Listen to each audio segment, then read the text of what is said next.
بسم اللہ الرحمن الرحیم۔ دیکھیں، ایک طرف انجینئر علی مرزا ہے اور دوسری طرف ایک شاعر تھا جس کا نام تھا اختر شیرانی۔ اختر شیرانی کا یہ قصہ آپ نے سنا ہوگا کہ ایک مرتبہ وہ بیٹھا ہوا شراب پی رہا تھا۔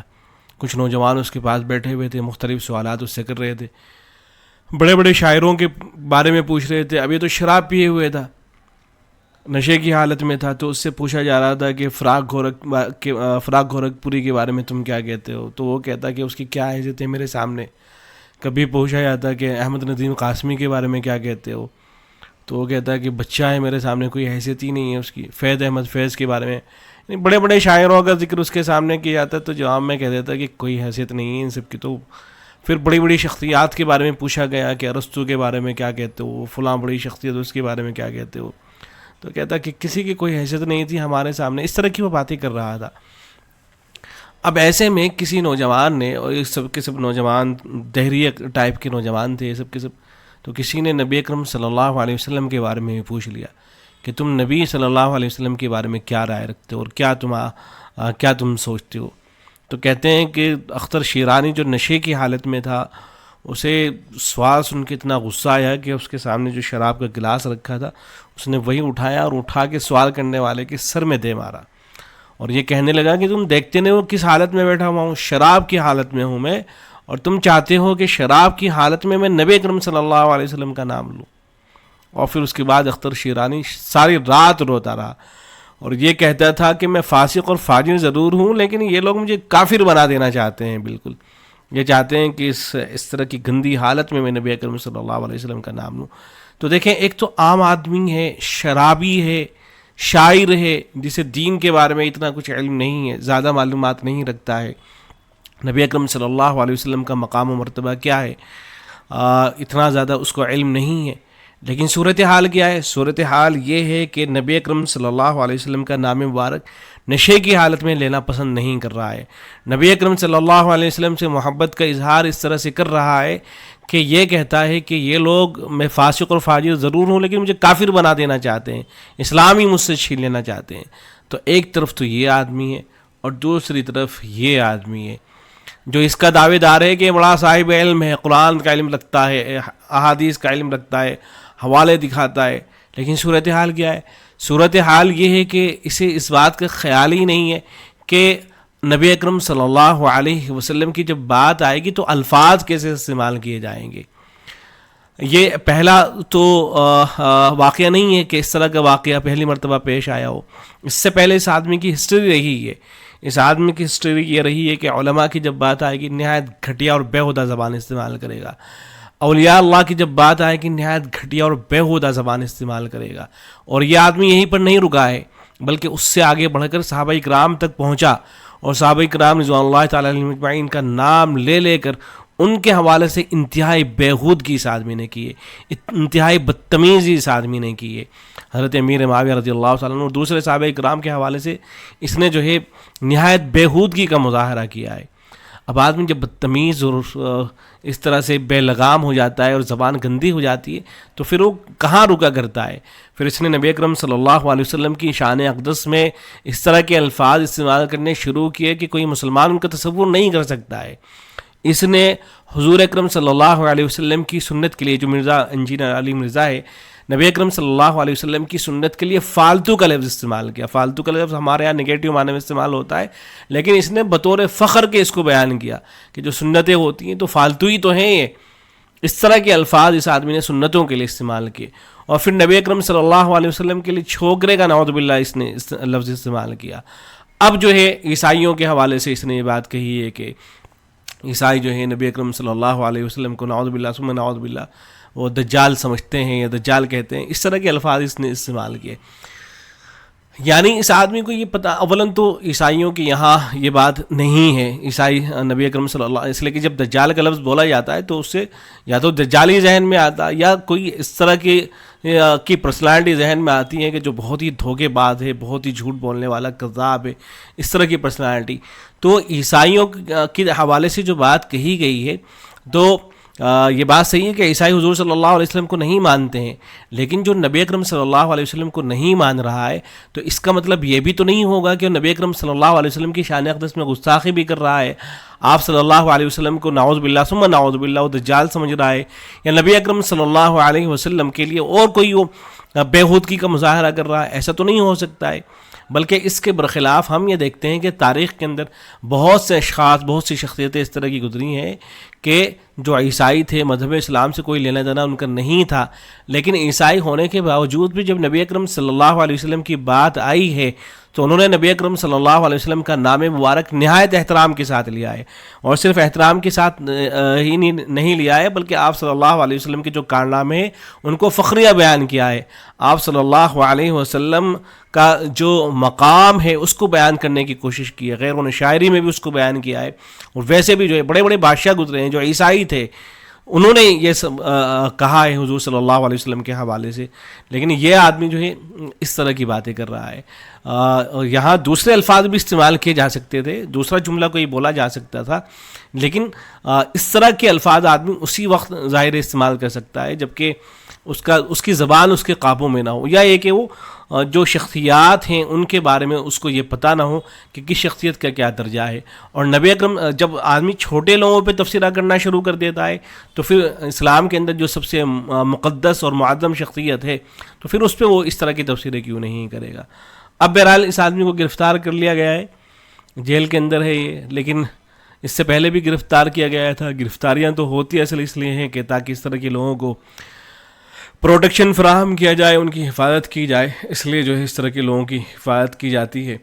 ورنہ تو جس دن یہ صحابہ کرام کے حوالے سے بکواس کر رہا تھا، اگر اسی دن جو ہے لگام ڈال دی جاتی تو آج یہ آدمی اس نتیجے پر نہیں پہنچتا. بہرحال یہ کوئی صاحب تھے انعام الحق، انہوں نے جو ہے درخواست دی اور انہوں نے اس میں لکھا، جو درخواست دی گئی جس کے بعد گرفتار کیا گیا، کہ میں نے جو ہے فیس بک پر ایک ویڈیو دیکھا، اس میں الفاظ استعمال کیے گئے تھے کہ اگر ایک شخص کرسچن ہے تو وہ میرے نبی کو دجال سمجھتا ہے، نعوذ باللہ، تو قرآن مجھے اجازت دیتا ہے کہ میں اس کی عورت کے ساتھ شادی کر سکتا ہوں اگر وہ کسی کرسچن کی بیٹی ہے. سورہ مائدہ کی آیت نمبر 5 کے ساتھ میرے نبی کو کسی عورت کے ساتھ جو میرے نبی کو دجال سمجھتی ہے. یعنی کتنی بکواس باتیں ہیں بھائی. کوئی اگر عیسائی عورت ہے اور وہ کسی مسلمان سے شادی کر رہی ہے تو جب وہ مسلمان سے شادی کر رہی ہے تو کیا نبی اکرم صلی اللہ علیہ وسلم کے حوالے سے کچھ نہ کچھ عقیدت اس کے دل میں نہیں ہوگی؟ ہمارے یہاں یہ اگرچہ اختلافی مسئلہ ہے کہ کسی عیسائی عورت سے ایک مسلمان کا نکاح ہوگا یا نہیں ہوگا، لیکن جو حضرات اس کی اجازت دیتے ہیں تو وہ بھی تو ایسی ہی عورتوں سے اجازت دیں گے نا کہ جو گستاخی وغیرہ نہیں کرتی ہو. تو جو عورت جو کرسچن ہوگی تو وہ ایک مسلمان سے اگر نکاح کرنے جا رہی ہے تو کیا خیال ہے وہ کیا نبی اکرم صلی اللہ علیہ وسلم کی شان اقدس میں گستاخی کرنے والی بھی ہوگی؟ آپ صلی اللہ علیہ وسلم کو دجال سمجھتی ہوگی اور پھر وہ ایک مسلمان کے ساتھ رہے گی؟ یہ عقل میں آنے والی بات ہے. تو یہ تو خلاف عقل بات ہے. اولاً تو وہ لوگ کہتے بھی نہیں ہیں، اور پھر آدمی ان لوگوں کی طرف ایسی بات کم از کم ایسی بات منسوب کر لے جو عقل میں آتی ہو. خلاف عقل جو ہے بات کہی جا رہی ہے. تو بہرحال یہ درخواست دی گئی اور انجینئر علیہ مرزا کی جو اکیڈمی ہے اس کو بھی جو ہے بند کر دیا گیا ہے. اور ان لوگوں نے بھی تصدیق کی ہے کہ ہاں انجینئر علیہ مرزا کو گرفتار کر لیا گیا ہے، اور یہ گرفتاری جو ہے ڈپٹی کمشنر نے سیکورٹی خدشات کے باعث یہ حکم جاری کیا ہے. اور پھر ایک بریلوی عالم ہے، انہوں نے تو باقاعدہ اس آدمی کے حوالے سے یہ کہہ دیا کہ دائرہ اسلامی سے نکل گیا ہے. اس نے لکھا ہے کہ مرزا محمد علی نامی شخص کا ایک کلپ مجھے سنایا گیا جس کے الفاظ کے لحاظ سے مجھ سے شریف فتویٰ طلب کیا گیا، جس ویڈیو میں میرے مشاہدے کے لحاظ سے نہ تو ڈبنگ ہے اور نہ ہی کٹنگ کی گئی ہے.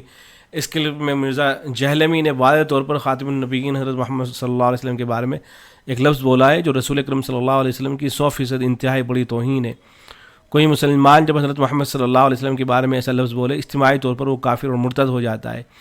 اس نے کرسچنز کا حوالہ دے کر کہا کہ وہ رسول اکرم صلی اللہ علیہ وسلم کو معاذ اللہ اس طرح کہتے ہیں جبکہ کرسچنز انکار کر رہے ہیں. ایسی کوئی بات ہمارے مذہب میں نہیں ہے. عیسائیوں نے بات کہی کہ بھئی ہم اس طرح کی بات کہتے ہی نہیں ہیں، تم خام و خواہ ہمارے حوالے سے کیوں اس طرح کی باتیں کر رہے ہو. اچھا پھر اس نے تعبیر کرنے کی بھی کوشش کی کہ نہیں میری تو مراد یہ ہے، میں یہ کہنا چاہتا ہوں. تو بھائی آپ کی مراد جو ہے کم از کم آپ الفاظ کا انتخاب تو صحیح کریں. آپ جب نبی اکرم صلی اللہ علیہ وسلم کی بات آ رہی ہے تو الفاظ کا انتخاب تو صحیح ہو، جملے تو صحیح ہو. اگر کرسچنس میں سے بطور فرض معاذ اللہ کو ایسی گستاخی کر بھی رہا ہو تو کسی مسلمان کے لیے پھر بھی جائز نہیں کہ اس کو اپنی طرف سے بیان کرے یا کسی شرعی مسئلے کی وضاحت میں اس گستاخی کو کوٹ کرے. یہ بھی توہین رسالت صلی اللہ علیہ وسلم الکفر ہے. یاد رکھیں محمد علی جہلمی نامی شخص سارے انبیاء محمد علی جہلمی نامی شخص نے سارے انبیاء اور رسول سے افضل حضرت محمد صلی اللہ علیہ وسلم کی طرف جس لفظ کی نسبت کی وہ اتنی بڑی گالی ہے کہ سن کے آپ کے بھی رونگٹے کھڑے ہو جائیں گے. نقل کفر کفر نباشد ولفظ معاذ اللہ ثم نعوذ باللہ دجال ہے. استغفر اللہ. یہ اتنی بڑی گستاخی ہے کہ اس کے قائل کے خلاف 295C کی 100 مرتبہ FIR کاٹ کے اس کی سزا دیں تو بھی تھوڑی ہے. بہرحال یہ بات ہے. تو یہ تو الگ چیز ہے کہ یہ آدمی اس سے کافر ٹھہرے گا یا نہیں ٹھہرے گا، اس لیے کہ یہ حضرات تو ایک دم سے کافر ڈکلیئر کر دیتے ہیں. لیکن سوال یہ ہے کہ کیا یہ گستاخانہ باتیں ہیں یا نہیں ہیں، اور اس طرح کے الفاظ استعمال کرتا ہی کیوں ہے آدمی، اور کیوں اس کی زبان جو ہے اتنی گستاخانہ ہے. دیکھیں عیسائیوں کے حوالے سے بڑی بڑی شخصیات گزری ہیں عیسائیوں کی جو نبی اکرم صلی اللہ علیہ وسلم کی تعریف و توصیف کرنا اپنے لیے باعث فخر سمجھا کرتی تھی. ان میں نام ایک نپولین کا بھی ہے، یہ عیسائی تھا. اب دیکھیں یہ حضور صلی اللہ علیہ وسلم کے حوالے سے یہ کہا کرتا تھا کہ حضور صلی اللہ علیہ وسلم سردار اعظم تھے. آپ صلی اللہ علیہ وسلم نے اہل عرب کو درس اتحاد دیا، آپ نے ان کے کتنے تنازعات اور مناقشات ختم کیے. اس نے تعریف ہی تعریف کر رکھی ہے.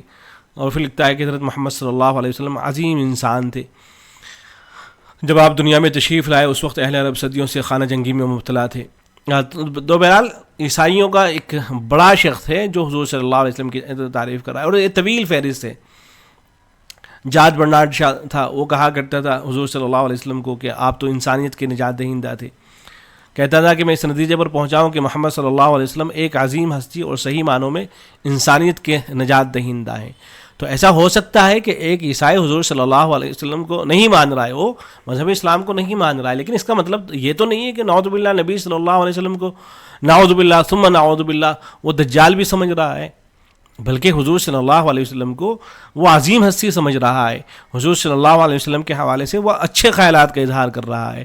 اور دنیا کے اندر بڑی تعداد ایسی ملے گی کہ جن کا تعلق جو ہے دیگر مذاہب سے ہے، لیکن اس کے باوجود بھی وہ حضور صلی اللہ علیہ وسلم کی توہین نہیں کرتے ہیں. توہین کرنے والوں کی تو تعداد بہت کم ہے دنیا کے اندر جو حضور صلی اللہ علیہ وسلم کی توہین کرتے ہیں. بلکہ جو لوگ اس ارادے سے نکلتے بھی ہیں وہ آپ صلی اللہ علیہ وسلم کی سیرت پڑھتے ہیں، قرآن پڑھتے ہیں، خود الٹا نتیجہ نکلتا ہے کہ وہ مسلمان بن کے لوٹتے ہیں. اللہ ایسے لوگوں کو ہدایت سے سرفراز کرتے ہیں. ایسے ہی دیکھیں ایک شخص تھا جس نے لائف آف محمد لکھی تھی. یہ بھی جو ہے عیسائی تھا، لیکن اس نے حضور صلی اللہ علیہ وسلم کی تعریف و توصیف بیان کر رکھی ہے. آپ صلی اللہ علیہ وسلم کے لیے اعلیٰ درجے کے الفاظ استعمال کر رکھے ہیں. ایسے ہی ایک شخص تھا، اس کے دیکھیں یہ لکھتا ہے کہ اسلام اس دنیا کے لیے پیغام نجات و سعادت تھا جو جسمانی اور ذہنی مسائل میں مبتلا تھی اور دوسروں کی غلامی نے جسے چکنا چور کر رکھا تھا. اس نے عدل و انصاف کے عصر جدید کا اعلان کیا. اس عالمگیر حکومت کی طرح اسلام نے رکھی، اس میں نسلی امتیاز کا کوئی دخل نہ تھا. اس کا ایک ہی قانون تھا، سب کے لیے یکساں عدل اور محبت. اس حقیقت کبریٰ کو جتنی مرتبہ دہرائیے کم ہے کہ محمد صلی اللہ علیہ وسلم نہ صرف ایک عظیم القدر مذہب کے پیغمبر تھے جنہوں نے اس دنیا کو روحانی تسکین کا سامان فراہم کیا، بلکہ وہ ایک ایسے معاشرتی اور بین الاقوامی انقلاب کے معلم تھے کہ جس کی نظیر تاریخ نے کبھی نہیں دیکھی تھی. یہ عیسائیوں کے بڑے بڑے حضرات ہیں، بڑے اہل علم جو خیال کیے جاتے ہیں، وہ لوگ ہیں جو ان تاثرات کا اظہار کر رہے ہیں.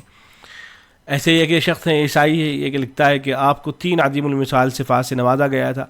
اول آپ کی فراست ہے جس کی مدد سے آپ نے عرب دنیا کے لیے ایک نظریاتی ڈھانچہ تیار کر دیا اور معاشرے کو مستحکم بنیادوں پر استوار کر دیا. دوسرا یہ کہ ایک سیاستدان تھے، قرآن میں صرف بنیادی اصول بیان ہوئے، آپ نے اپنی ذہانت اور دور اندیشی سے کام لے کر ان اصولوں کی بنا پر ایک عظیم الشان عمارت کھڑی کر دی اور مدینہ کی ایک چھوٹی سی ریاست کو عالمگیر سلطنت میں تقسیم کر دیا. تیسرے یہ کہ بطور منتظم کہ آپ کی مہارت اور اپنے عمال اور نمائندوں کے انتخاب میں آپ کی ذہانت، کیونکہ عمدہ پالیسی بھی عدم مہارت کی صورت میں ناکام ہو جاتی ہے. تو یہ ایک طویل فہرست ہے، اور اس فہرست کے اندر صرف عیسائی نہیں ہیں بلکہ اس کے اندر ہندو بھی شامل ہیں، اس کے اندر اس کے اندر وہ لوگ بھی شامل ہیں جو کسی مذہب کو نہیں مانتے. لیکن جب حضور صلی اللہ علیہ وسلم کی بات آتی ہے تو آپ صلی اللہ علیہ وسلم کا تذکرہ کرتے ہوئے ان کی زبان صرف نئے کے لگام میں رہتی ہے، بلکہ آپ صلی اللہ علیہ وسلم کی تعریف و توصیف کرنا اور آپ صلی اللہ علیہ وسلم کے لیے نذران عقیدت پیش کرنا وہ اپنے لیے سعادت سمجھتے ہیں. کتنے شاعر ہیں ہندو شاعر جنہوں نے آپ صلی اللہ علیہ وسلم کی شان اقدس میں شاعری کی ہے. تو یہ بات ان لوگوں کو تو سمجھ میں آ رہی ہے, لیکن اس بدتمیز اور بے خدا آدمی کو جو ہے سمجھ میں نہیں آ رہی ہے. اللہ اس کو ہدایت سے نوازے, عقل سلیم عطا کرے, اور اللہ کرے کہ اس کا جو ہے فتنہ جو ہے وہ ختم ہو. السلام علیکم ورحمۃ اللہ.